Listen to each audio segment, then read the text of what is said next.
A'udzubillahi minasyaitonirrajim. Bismillahirrahmanirrahim. Assalamualaikum warahmatullahi wabarakatuh. Waalaikumsalam warahmatullahi wabarakatuh. A'udzubillahi min syururi anfusina wa min sayyiati a'malina may yahdihillahu fala mudhillalah wa may yudhlil fala hadiyalah. Asyhadu an la ilaha illallah wa asyhadu anna Muhammadar Rasulullah la nabiyya wa la rasula ba'dah. Qad adal amanata wa balagha risalata wa nasahal ummata wa jahada fi sabilil jihadi. Amma ba'du. Sangat berterima kasih dengan kehadirannya dan yang saya hormati dan saya banggakan, alhamdulillah hari ini hadir yaitu Bapak Brigjen Yosef Sudrajat dan rekan-rekan. Dan yang saya hormati juga Pak Joni, beliau dari Lembang, alhamdulillah dengan di jalannya dengan bersusah payah hingga dijemput dengan Kang Ade dan menggunakan motor, alhamdulillah ada di hadapan kita. Dan yang saya hormati semua saudara dan teman-teman saya yang kayak Kang Bohim, Kang Cepi, alhamdulillah setelah dikontak oleh Pak Dedi semuanya, dijanjiin dari kemarin Pak Dedi, alhamdulillah hadir juga. Yang dari wilayah Desa Citalem, Ciua dan semuanya, Su Ahmad, alhamdulillah hadir juga yang saya hormati semuanya. Dan untuk yang punya tempat sendiri, Kang Ade di sini sudah berjibaku dan saya sendiri hingga jam berapa itu kita persiapkan untuk mamin lain-lain untuk semuanya. Alhamdulillah hari ini kita bisa berkumpul sehat semua dan alhamdulillah dengan adanya Pak Jenderal ke sini saya sampaikan untuk pertama itu memperkenalkan.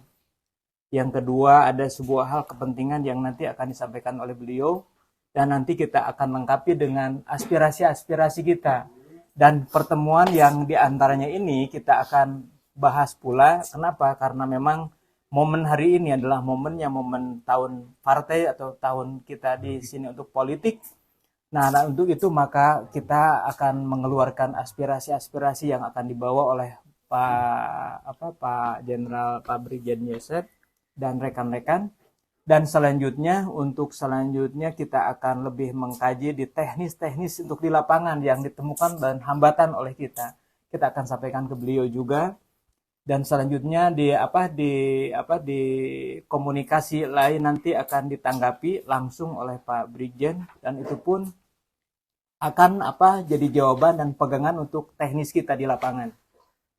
Nah, teman-teman yang saya hormati semua, alhamdulillah di saat ini kita akan masuk ke season yang selanjutnya mungkin ya Pak ya.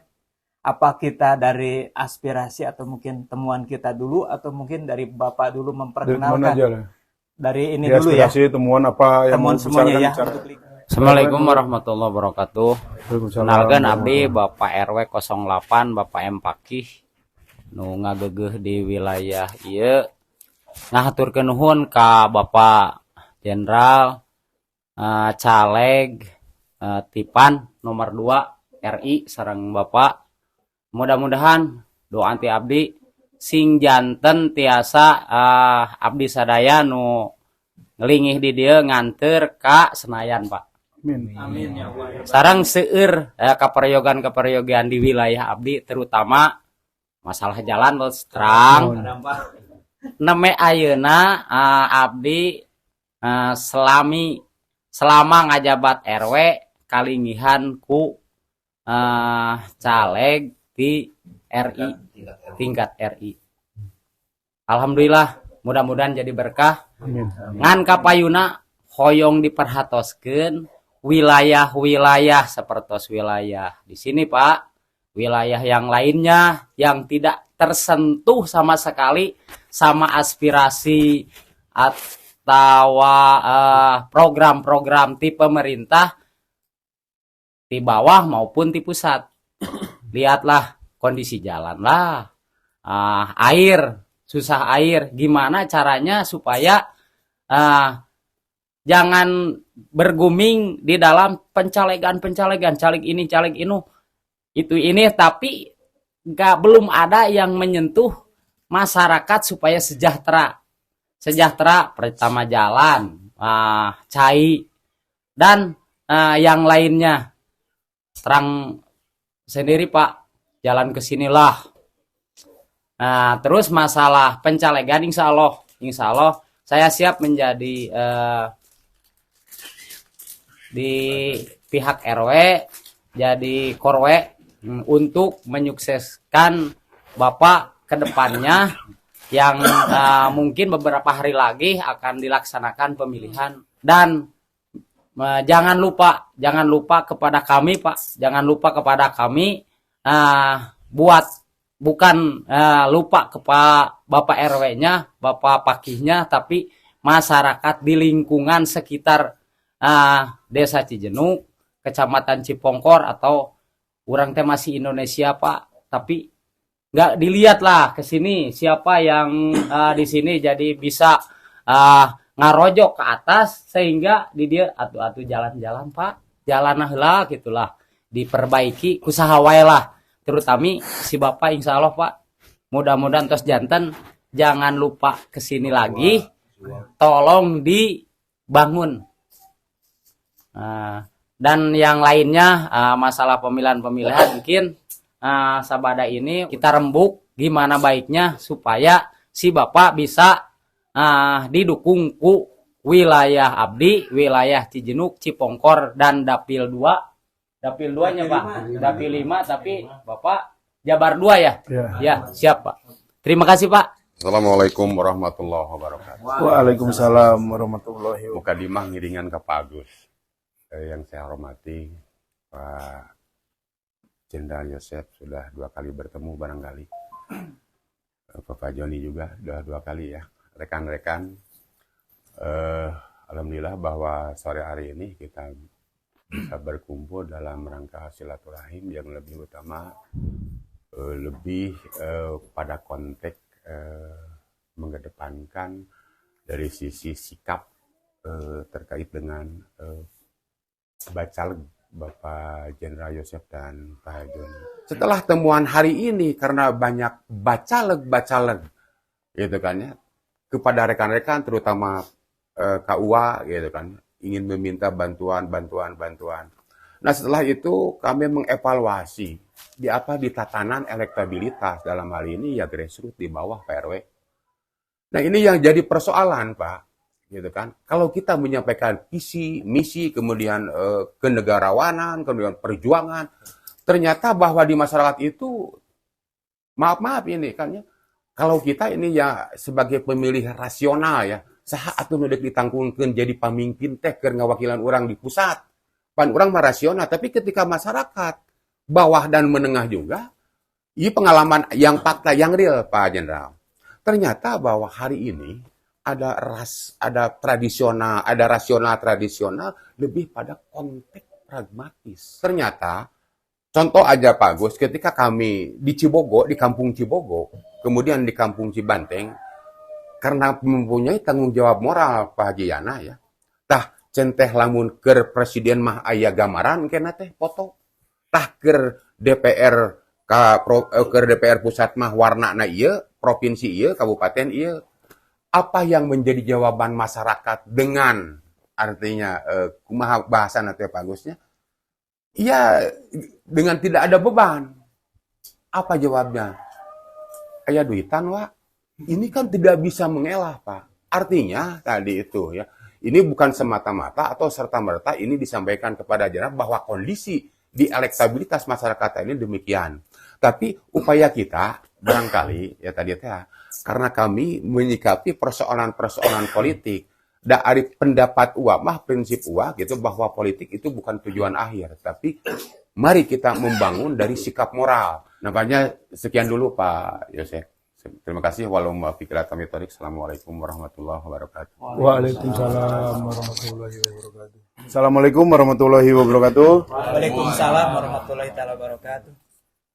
Pertama sekali kita ucapkan puji syukur kepada Allah Subhanahu wa taala.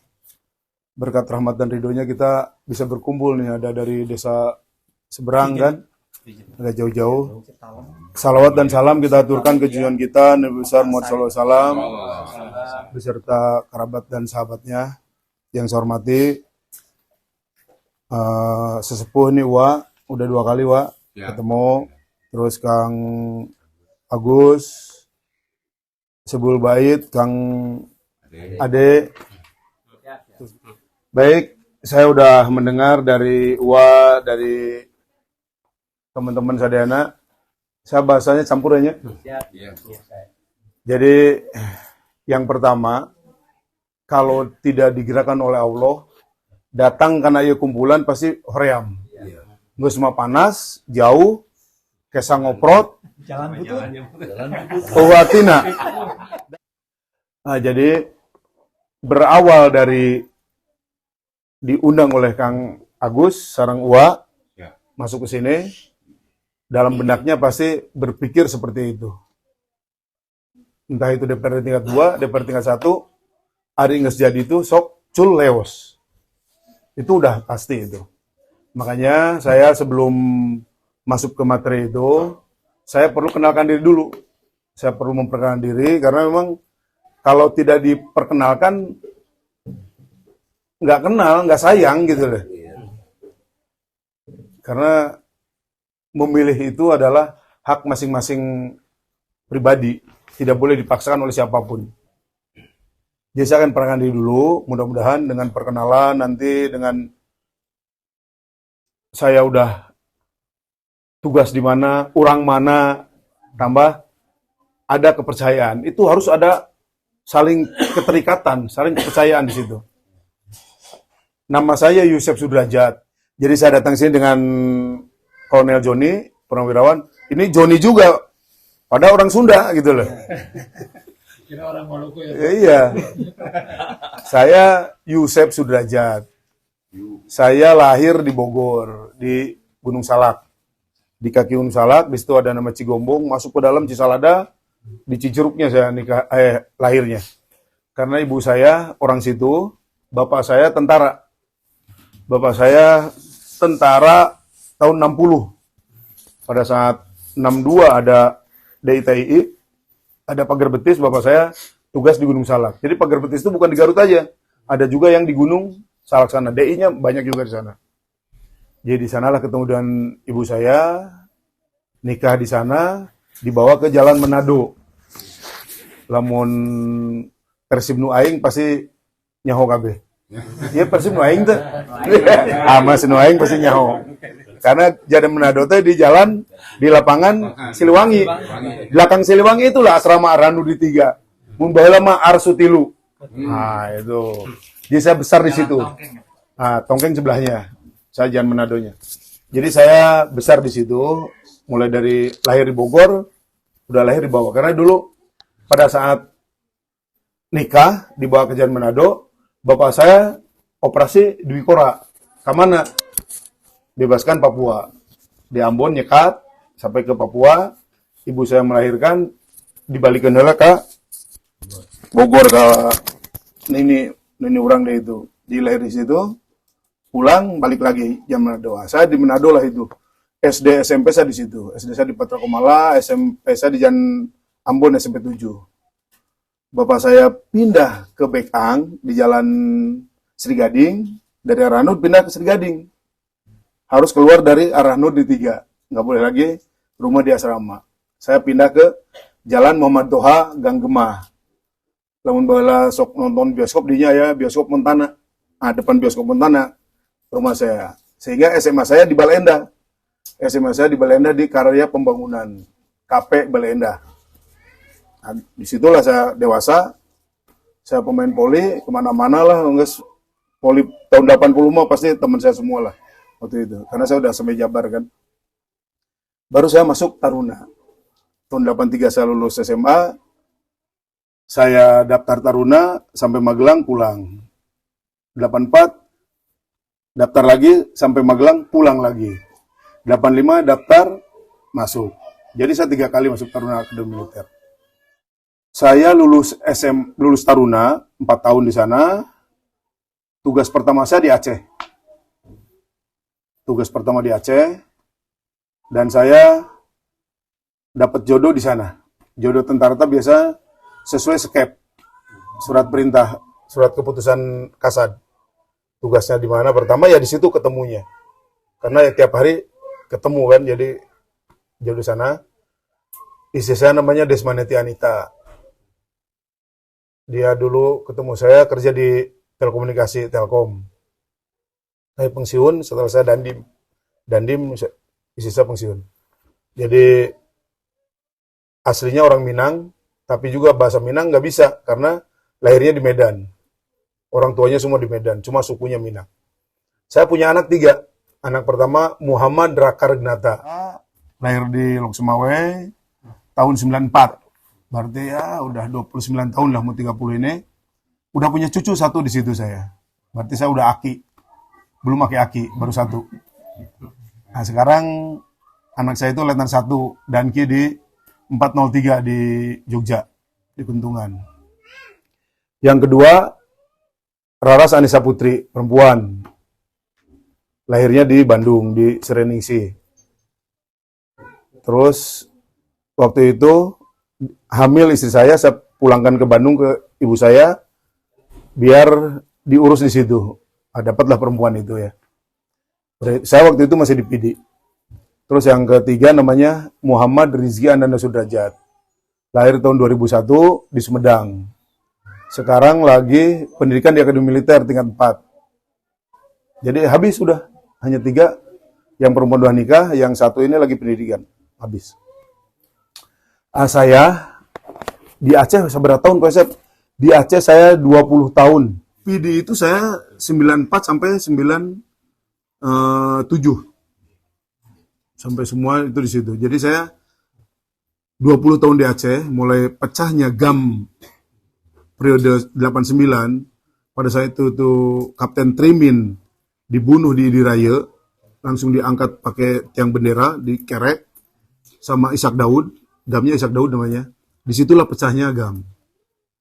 Sampai kena senjata 111-2 pucuk, di tempatnya Pak Prabowo itu, di Kiani Sakti, ada perkebunan Kiani Sakti sampai sekarang punya Pak Prabowo, itu 2 pucuk.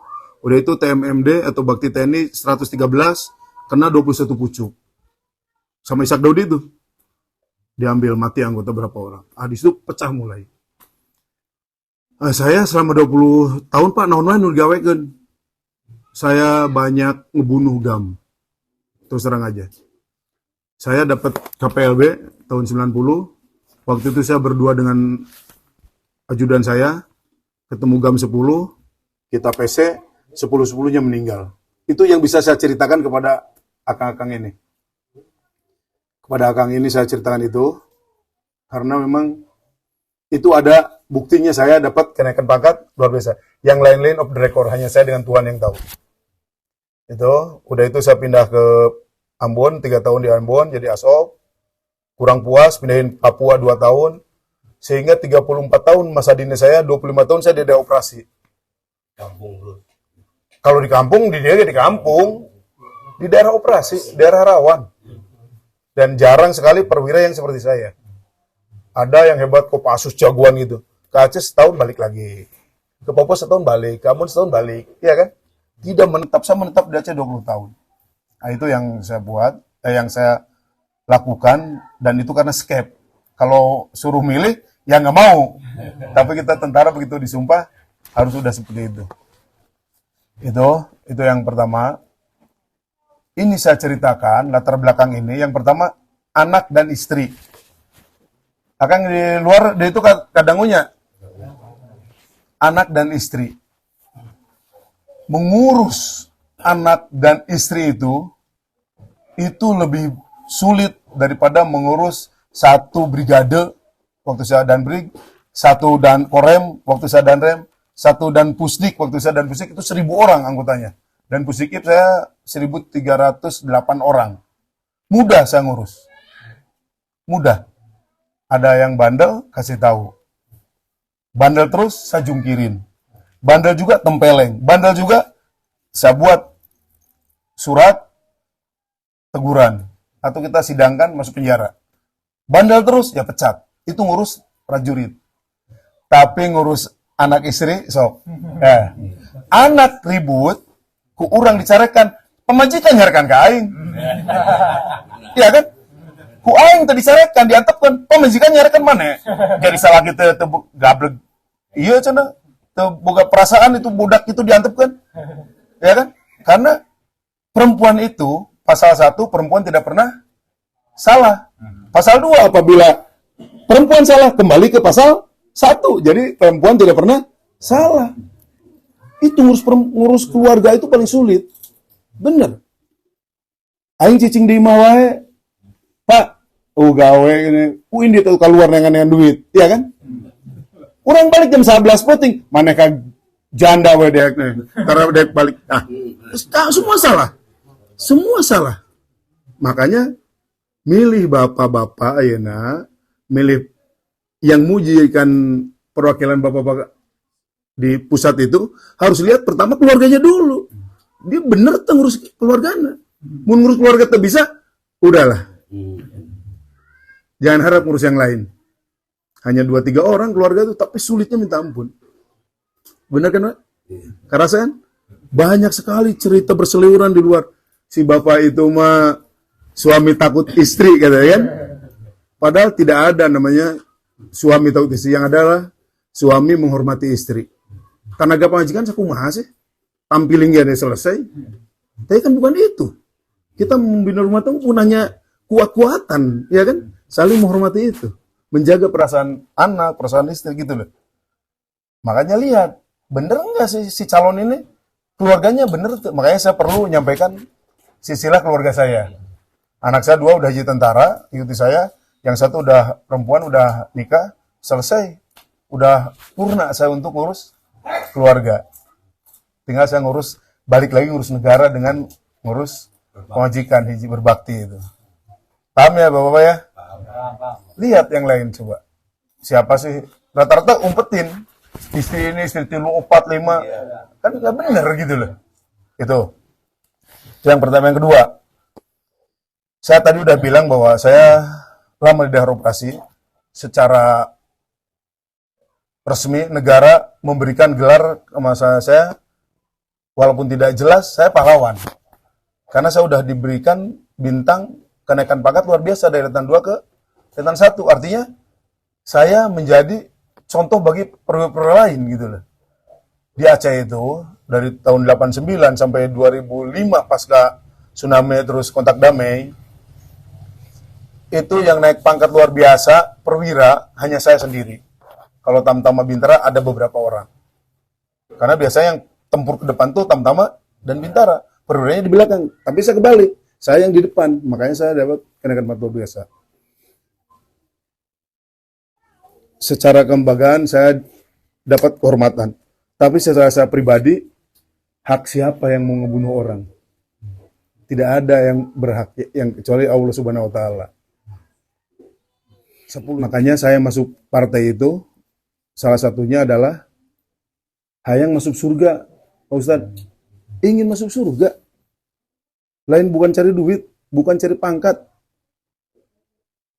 Duduk di pangkat apa saya udah pernah, dikawal di mana-mana udah pernah. Jadi bukan mencari duit ataupun mencari pangkat saya di sini. Tapi mencari surga, Pak Ustadz. Karena saya punya Ustadz juga di rumah, namanya Ustadz Wawan. Saya cerita bahwa ini loh kondisi saya. Bagaimana sih supaya saya balik engke digeroyanku Allah asup ke surga. Iya, Khotimah masuk surga.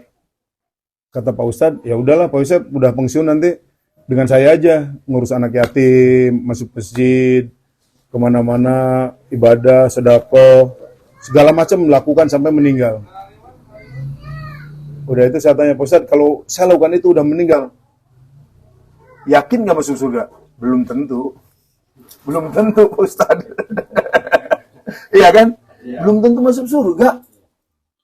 Tapi ada satu cara masuk surga katanya. Yaitu jadi pejabat yang amanah. Ya. Setiap tanda tangannya, duit yang untuk rakyat lewat dia disalurkan secara benar dan tidak ada korupsi sedikit pun, insya Allah kalau itu dilakukan, bisa masuk surga tanpa dihisab. Ya kayak Abu Bakar lah kan. Ya. Abu Bakar seperti itu. Nah, saya terus terang aja takut neraka itu. Walaupun saya bandel, walaupun saya waktu tentara banyak yang kita lakukan, walaupun itu untuk negara ya. Cenah di neraka teh batu segede biji naon Pak Ustaz? Sasawi sagede kieu teh ya. Mun ditincak ngagolak dina mun-munan. Na otak udah kumaha teh ya. Aing mah sieun pisan sieun ya Pak Ustaz ya. Dialungkeun ka dunia hancur. Artinya itu ancaman Allah gitu loh. Itu ancaman dan itu akan dilakukan. Kunci masuk surga itu naon, Pak Ustaz? Kunci masuk surga tuh asyhadu alla ilaha illallah wa asyhadu anna Muhammad Rasulullah, pasti masuk surga. Ngan rek sabaraha taun diseuseuna di neraka. Nah, eta urang embung gitu loh. Prosesnya itu saya nggak mau masuk tuh tanpa hisab gitu loh. Makanya saya masuk ke politik ini, mau menyerahkan diri saya kepada rakyat ini gitu loh. Nanti saya akan cerita yang lain, bagaimana tekniknya. Itu yang pertama. Yang kedua, saya tuh kesatria. Si Kang Deddy kesatria, Kang Joni kesatria, karena pada saat disumpah menjadi prajurit, udah menjadi kesatria. Kami kesatria Indonesia yang bertakwa kepada Tuhan Yang Maha Esa, serta membela kejujuran, kebenaran, dan keadilan. Itu sumpah saya di Sabta Marga. Pak Deddy juga melekat sampai dia pensiun, sampai dia meninggal nanti gitu loh. Itu melekat kesatria itu, makanya saya balik lagi ke sana. Ingin membela rakyat ini dengan tumpah darah ini yang ada ini. Kenapa Yosef kok baru sekarang? Dulu waktu saya aktif tahun 2020, lah yang dekat aja. Karena saya 2022 saya baru pensiun. Kita udah tahu kondisi ini, negara seperti ini udah tahu. Cuma apa daya tangan tak sampai, tidak bisa. Saya udah disumpah untuk setia kepada pemerintah yang sah, yang dipilih oleh rakyat. Gitu loh. Apa sih yang kondisi yang tidak normal ini? Kondisi kita sekarang, Akang-akang, kalau Akang tahu, yang katanya 17.000 pulau, nyatanya hanya 20% yang kita perbutkan oleh 95% penduduk Indonesia asli. Hanya 20%. Sedangkan 80%-nya dimiliki oleh 5% penduduk non-pribumi. Persantan nggak? Sok kayaknya di rumah-rumah Akang nih. Satu rumah tuh berapa generasi? Nenek, ibu, bapak, anak, incu. 3 generasi minimal. Satu rumah. Itu yang anaknya 1, anaknya 4. 5 keluarga. Tetap 3 generasi, tapi 5 keluarga, 5 kepala keluarga. Saya tanya semua anak-anak muda tuh, apa sih kamu cita-cita sebelum menikah tuh? Cita-cita saya, Pak, pertama punya rumah dulu, punya pekerjaan, untung-untung punya mobil. Tapi apa daya tangan tak sampai, nggak mampu, mahal semua, nggak mampu. Cekolot teh ari mana yang guys umur 30 terkawin ke Bogor dosa, guys kawin dia. Sare tuh di pojok kita satu kamar. Dibeda di pojok kita sekamar. Si A dirinya, si Teteh dirinya, semua. Kan tidak bisa, tidak mampu. Kenapa tidak mampu? Salah siapa? Ya salah rakyat sendiri. Salah rakyat sendiri. Saya tidak ngomongin jauh, Lembang, terus Ciwidey, daerah sini, turun Hanap Selitik, itu udah dikapling-kapling. Bener deh, leres deh. Lembang dulu waktu saya kecil, sering lewat ke sana jalan, itu kiri kanannya tuh pohon apel dengan pohon kebun iya tuh tomat, metik sambil jalan, akhirnya kering. Karena apa? Karena itu udah dijual seberapa iya semeter 100.000, sok waing 1 juta beli sekian hektar, beli katen semua. Begitu masyarakat situ mau beli lagi karena anaknya kawin, harganya udah 10 juta, udah naikkan, udah nggak mampu lagi. Itu kondisi kita loh. Bukan di sini aja, hampir semua kondisi kita. Sementara yang 5% itu satu orangnya punyanya sampai 400-500 ribu hektar satu orang. Maka kalau nyebrang ke Lampung itu udah banyak pohon di situ. udah banyak, ada sawit, ada kebun nanas, kebun singkong, sampai Jambi sana. Itu punya satu orang. Boleh dia pakai? Boleh. Mereka punya itu boleh? Boleh. Undang-undangnya membolehkan itu. Siapa yang buat undang-undang? Ya anggota dewan. Siapa anggota dewan? Yang dipilih akang-akang itu. Ya mereka. Jadi salah akang-akang juga.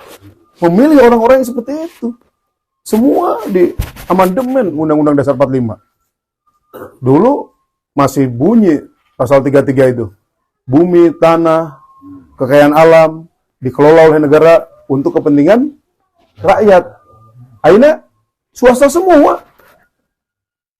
Nikel, emas, timah, noni batu bara, swasta semua. Nggak ada yang oleh ini. Yang kaya mereka. Karena amandemen di Undang-Undang Dasar 45. Udah 4 kali amandemen. Nu buatnya sanu amandemen anggota DPR. Anggota DPR sanu milih, ya akang-akang. Itu mah gelis, ngetop. Kita pilih. Mangga. Silakan. Di DPR-nya bobo, dapat duit. Selesai, negara ini habis. Habis negara ini kalau anggota dewan seperti itu semua. Yang bunyi itu di TV hanya berapa orang? Kelihatan, itu aja kan.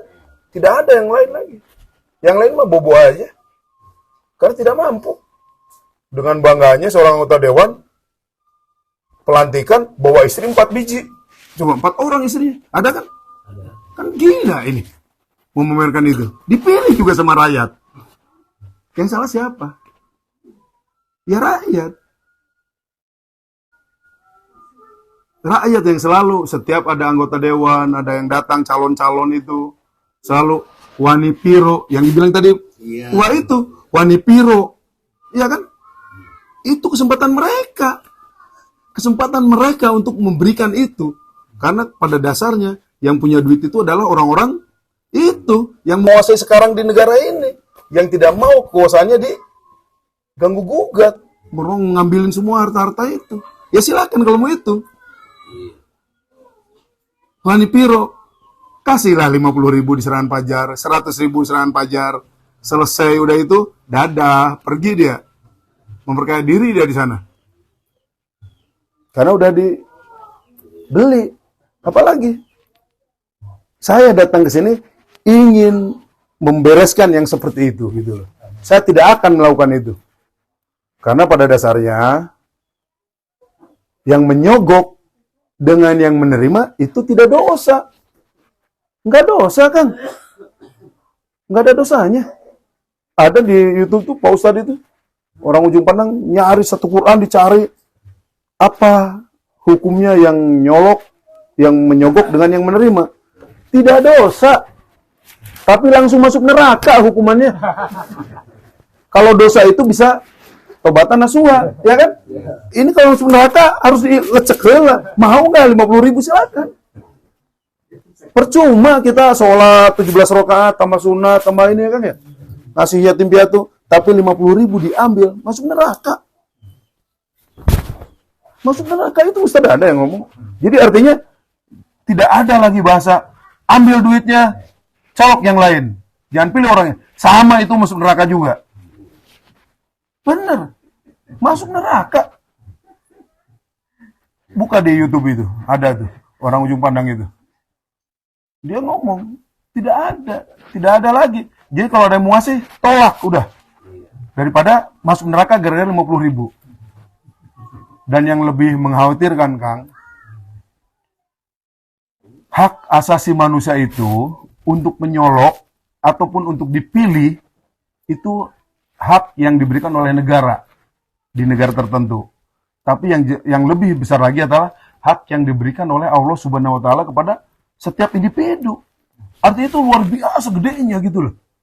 Jangankan dikasih 10.000, 100.000, dikasih 100 juta pun tidak bisa. Akang, saya kasih 10 juta, 50 juta, pilih saya. Tidak bisa. Itu masih kecil. Jadi milih itu harus memang niat kita. Memang bagus ini. Ya colok itu gitu. Pilih itu. Makanya saya kesini pun, walaupun saya dengan Kang Gus sudah kenal lama, saya ngajak Hayu, mau nggak dengan saya? Kalau nggak jangan. Kalau ada yang lebih bagus dari saya, colok yang lebih bagus itu. Yang bisa membawa rakyat itu menjadi lebih sejahtera. Benar-benar dia menjadi wakilnya rakyat. Colok orang itu. Jadi saya tidak maksa semua yang ada di sini, colok saya, enggak. Saya tidak ada hak saya. Makanya saya sampaikan ini dulu saya. Silahkan timbang-timbang dengan yang lain. Kalau setuju, hayu. Terus yang berikutnya, Kang. Tadi pertama saya bilang ini Akang di sini semua ini udah bosan dengan tipu-tipu muslihat calon anggota dewan. Ada di jalan tuh gede sekali. Nama ini aing si iyo sakola ti dieu visi misina mensejahterakan rakyat. Misinya pendidikan gratis, BPJS gratis. Nonde segala macam lah, sampai 20 macam. Saya bilang ke 21 itu ngawadul semua aja. Nggak bisa dilakukan. Tidak ada yang bisa dilakukan. Karena memang ada keterbatasan seorang anggota dewan. Tidak seperti itu. Presiden aja yang punya duit 2.000 triliun tiap tahun APBN, tidak bisa sekolah itu gratis. Sama mahal kita mau kesini. Ya kan? Tidak bisa. Apalagi anggota dewan yang hanya buat undang-undang. Dewan itu hanya buat undang-undang dan mengontrol kerjaannya eksekutif. Jadi kalau ada ini itu ngawadul itu. Itu nipu-nipu rakyat, mau nipu-nipu lagi. Udah itu pakai serangan pajar 50 ribuan, masuk neraka KB. Udah itu dia pergi. Handphonenya hilang, ada, nggak pernah ketemu lagi. Itu kondisi kita. Saya buka semua, saya bilang. Walaupun saya baru setahun menjadi politisi, tapi saya akan membawa politik yang benar, politik yang jujur, politik yang bisa dilaksanakan. Makanya saya tidak ada seperti orang lain. Visinya ini, visi saya dekat dengan rakyat. Dekat dengan rakyat ya ini datang. Saya udah datang mungkin ke berapa ratus titik ini. Semua datang, ngobrol. Dan alhamdulillah, setiap saya datang ke suatu tempat, bertahun-tahun tempat itu ikut pemilu untuk DPRD tingkat pusat RI, nggak pernah nongol. Yang nongol hanya balihonya saja. Dengan serangan pajar yang dibawa oleh tim suksesnya itu, yang mau masuk neraka sama-sama itu. Iya kan? Ini kita belak-belakan saya ngomong. Saya tidak akan lakukan itu gitu loh. Serangan pajar karena niatnya saya baik, ingin masuk surga Pak Ustadz, itu saya tidak akan lakukan. Yang pertama memang saya takut masuk neraka, yang kedua memang aing teh tegablek duit. Fair saya ngomong benar. Yang kedua apa? Yang kedua misi pertama adalah handphone saya nomornya tidak akan saya ganti. Ini ada di kartu itu nama tuh. Jadi saya tidak akan ganti nomornya. Mudah ya? Mudah kan? Tapi bagi anggota dewan yang udah jadi tidak mengganti nomor itu sangat berat sekali. Rata-rata ganti nomor. Saya tidak akan ganti nomor. Artinya apa? Kapanpun, yang tadi Akang ngomong, nanti kesini lagi udah jadi gini. Kapanpun, saya siap di telepon atau di WA sama siapa aja. Kalau saya lagi sibuk, saya pasti kapan kosong saya balas. Pasti saya WA lagi, saya balas. Apabila ada minta pertolongan ke saya mampu, saya tolong. Tapi apabila tidak mampu, itu bukan wewenang saya jawab saya tidak bisa membantu. Karena memang anggota dewan itu bukan Superman. Semua bisa, bohong kalau semua bisa. Ya kan? Tapi ada komunikasi. Ada komunikasi kita. Paham ya? Nah, makanya saya ngomong, sama semua saya ngomong. Sama 30 kecamatan itu saya ngomong. Setiap ketemu masyarakat saya ngomong, saya tidak akan korupsi. Saya tidak akan korupsi. Terus harus. Itu energi untuk saya dengan untuk semua gitu lah. Jadi dengan tidak korupsi saya itu membawa implikasi yang banyak untuk rakyat gitu lah. Kemudiannya Bapak mah can jadi anggota dewan yang ngomong tidak korupsi. Nah, pasti ada yang ada dalam otaknya seperti itu kan. Engke mah geus jadi dewan ada duit, poho kaing gitu kan cokot. Itu udah saya lakukan, Kang.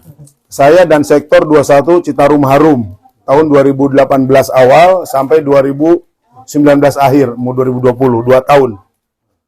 Sektor 21 itu membawahi Cimahi, Kabupaten Bandung, dan Kabupaten Sumedang.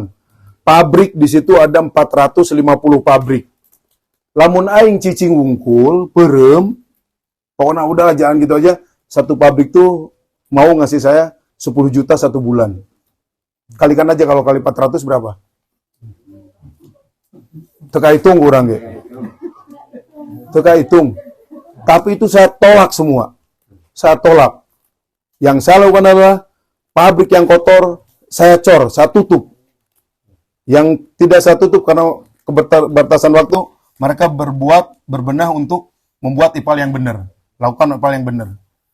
Selama 2 tahun itu seberat pabrik yang saya tutup. 120 pabrik yang saya cor. Itu saya lakukan gitu loh. Lamun yang duit tiba heula, ya udah saya ambil gitu loh. Tapi saya mau masuk surga itu kan. Saya lakukan itu. Lamun itu percaya bukalah di YouTube sektor 21 Kolonel Yusef itu saya itu. Bahwa mau kumisan atau jenggotan. Jadi itu yang saya lakukan gitu loh. Jadi bukan baru mau saya, tapi saya udah lakukan gitu loh, Kang. Makanya saya berani ngomong saya tidak akan korupsi. Saya Pak Aris ini admin saya. Begitu saya jadi, saya akan cek di KPU kecamatan mana yang gemuk. Saya ngomong gini ke tiap kecamatan biar berlomba kan. Mana yang paling gemuk? Oh ternyata Pak Agus dengan rekan-rekan sini 8.000 paling gemuk untuk milih saya. Berarti Pak Agus nanti akan jadi ketua kabupaten tim saya. Kan ada korsam-korsam lain. Nah korsam lain ada jadi sekretaris, ada jadi anggota. Tapi ketuanya Pak Agus. Setiap triwulan saya turun, semua korsam itu saya kumpul. Paling 400-300 orang lah. Kumpul di Kabupaten Bandung dan Kabupaten Barat. Yang Kabupaten Barat di mana nanti kita, Kabupaten Bandung di mana. Saya jelaskan ini loh duit saya yang bawa dari negara ini. Kalau reses, silakan atur. Siapa yang ngatur? Ya ketuanya. Kalau di sini Pak Agus ya, Pak Agus ketuanya Bandung Barat gitu loh. Silakan atur.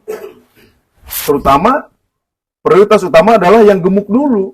Misal di sini 8.000, nanti di Cililin hanya 5.000, terus di Lembang 7.000. Dari sini baru ke Lembang ya atur, mereka yang ngatur. Bukan dibagi-bagi duitnya, tidak, tapi dipakai pembangunan. Asal itu jangan dikorupsi gitu loh. Loh kalau gitu Pak, saya hanya kerja capek aja kata Pak Agus dengan tim. Tidak. Pada saat membangun jalan ini, Pak Agus dengan kawan-kawan sebagai pengawas, dapat duit juga di situ. Ya kan? Boleh kan punya pengawas? Jadi tidak asal bagi-bagi aja. Ya atur semua itu gitu loh. Sehingga saya reses 4 kali setahun itu harus ketemu dengan teman-teman semua. Tidak seperti yang sekarang. Reses, ayahnya di Singapura, ayahnya di Amerika, jalan-jalan, saya enggak. Saya harus balik ke sini.